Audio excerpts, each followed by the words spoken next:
How to use WhatsApp on multiple devices or smartphone. This audio video post uploaded for learning and informational purpose and read description also. Subtitle closed caption audio dubbing is translated from English to another language using Google Translate.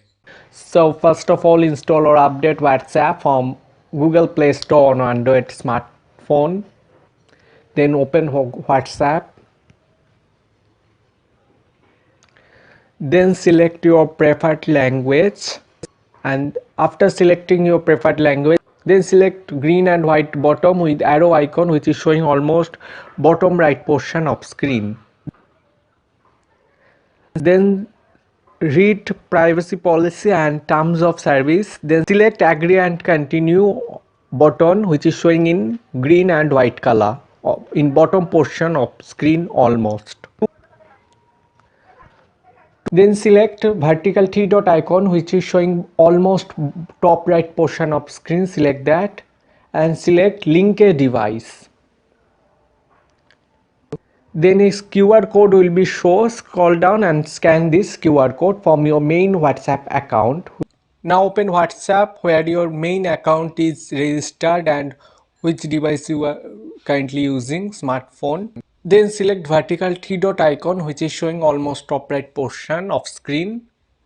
Then select linked devices, third option. Then select link a device option which is showing in green and white bottom almost middle portion of screen.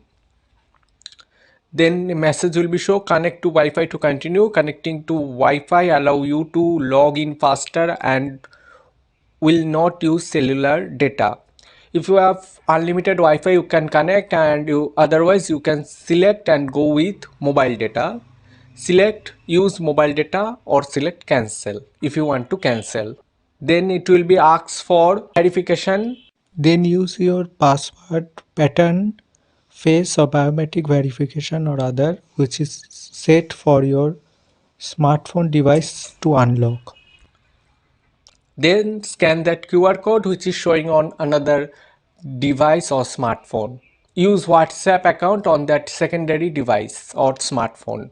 By using this option you can use WhatsApp in multiple devices or smartphone.